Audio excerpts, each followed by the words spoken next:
has hit the bridge. I like to call it a glancing blow, but definitely damage. The pilot of a cargo ship, the Cosco Busan, describing what would become one of the biggest disasters ever on San Francisco Bay. 53,000 gallons of fuel oil spilled into the bay that day, and you just heard the pilot chuckle about it. Well, tonight, for the very first time, you will hear exactly what happens as the Cosco Busan slams into the Bay Bridge. Dan Noyes of the ABC 7 News I-Team is here now with a story that you will see only on 7. Well, Dan and Carolyn, bar pilots are an elite group. There are just 60 of them in the Bay Area. They have the expertise to guide all sorts of ships through the sandbars and channels, either into port or out to sea. And they are paid very well. The pilot aboard the Cosco Busan that day, John Cota, earned $450,000 the year of the accident. He has never spoken in public about the oil spill, but tonight you'll hear his words as it happened. The fog was very thick that November morning. The Cosco Busan's voyage data recorder captured bar pilot John Cota giving orders to the ship's Chinese crew. And you can sound the phone signal? No, just one. The crew expressed concern in Mandarin about setting sail in such low visibility. One of them told investigators it looked like someone had hung a bed sheet over the ship's windows. But the ship's captain and his crew did not raise any concerns with Cota, his call sign, Unit Romeo. Traffic, Romeo, we're underway. Roger, Unit Romeo, Cosco, Busan, departing Oakland. The plan, the fully loaded 900-foot container ship would pass between these two Bay Bridge towers, the Delta and the Echo. I took the same route in a simulator at the California Maritime Academy. I'm out there on the water and I see this huge opening. And I think it can't be that hard. Well, let's make it increase the level of difficulty here, Mike. All right. Oh. Now try and figure out where you are. For some reason, Cota loses confidence in the ship's radar, so he turns to the electronic chart. He can see the channel and the bridge, but he has difficulty recognizing a common symbol, a red triangle. What are these?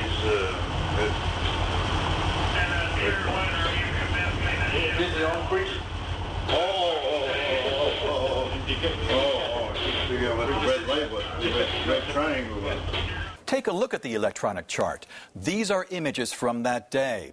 Now, Cota believes the captain's telling him this red triangle marks the opening between the two towers. It's actually the Delta Tower, and he's headed that way. The Coast Guard's Vessel Traffic Service sees that the ship's off course and questions Cota. Unit Romeo, traffic, AIS shows you on 235 heading. What are your intentions of it? He asks the crew about the red triangle again. This is the center of the bridge, right? Yeah. Hard starboard. Yeah, we're still Delta Echo. A lookout on the front of the ship spots the Delta Tower first.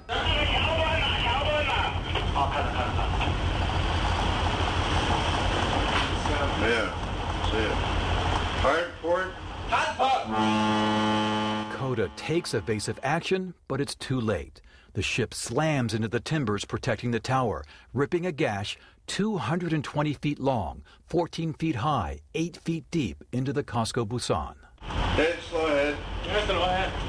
Yeah, traffic. We just touched the Delta, and I'm going to go to try and get our anchored set. He essentially hit what he was aiming for that morning. He was aiming for a symbol on the electronic chart that he misunderstood. The I-Team has exclusive interviews with the lead investigator and the head of the EPA's Criminal Investigation Division in San Francisco. They told me this case should serve as a deterrent for all bar pilots. You know, make the right decisions. Make sure you have all your faculties about you, and, make sure you ask for help when you don't know something before you make a catastrophic mistake.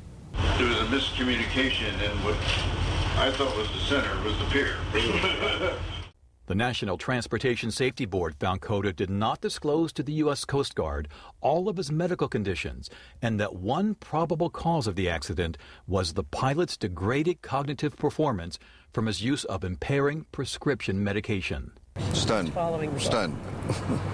That's it, yeah. Cota wound up serving 10 months in federal prison for negligent discharge of a pollutant and violating the Migratory Bird Treaty Act. More than 53,000 gallons of fuel oil spilled from the Cosco Busan. The The pilot who took over for Cota told him how bad it was. When I came up, the stuff was coming out like a flat. The spill killed thousands of birds, affected marine mammals, closed beaches, and halted crabbing and fishing. The Coast Guard underestimated the extent of the disaster, even after reports came in from boats out on the bay. But there's a large oil sheen on the water south of the bridge. There's a lot. It's pretty significant. Our initial estimate is about 140 gallons, roughly, right now, that has spilled so far. The Coast Guard's own staff was in chaos. Listen to the Vehicle Traffic Service talking to a commanding officer more than an hour after the accident. We've had nobody check in for this fuel spill, so I don't know if there's any response whatsoever. Okay, I wasn't informed of the fuel spill. Okay. The executive director of San Francisco Baykeeper says several factors delayed the Coast Guard response. One of those is the lead pollution investigator was actually in D.C. at the time. A couple of more junior people were sent out on this and didn't have the experience. They might have had the paper qualifications, but not the experience to make a really good call about where to look for the oil. The oil headed south on the incoming tide, but the junior Coast Guard investigators were looking north. This animation from the National Oceanic and Atmospheric Administration shows how the oil spread around the bay and out the Golden Gate while the Coast Guard ramped up its response. Would the response to the spill be faster today than it was then? I think in terms of response, the most important change that we have here at Sector San Francisco is the stand-up of our new Interagency Operations Center. It combines the vessel traffic service and a command center with room for outside partners, including local governments. And there definitely were lessons that were learned, and we've all learned and gotten better. And bar pilots have new rules. They must be able to see half a mile before setting sail. They face new fitness tests and must report all prescription medications. And they must carry these new personal pilot units to help them navigate what can be treacherous waters. And this was to, take that variable out and give all pilots a presentation that they are familiar with. To make sure they understand what they're seeing. And are trained in that specific piece of equipment. The company that owns the Cosco Busan pleaded guilty to obstruction of justice and falsifying documents after the accident. They paid a $10 million fine and $44 million toward the cleanup. I called John Cota for an interview, but reached his wife. He has not returned my call. Dan, Carolyn? Some important changes came from all of this. We're in a better place now than we were back then. That's good. Right. All right, thanks, Dan.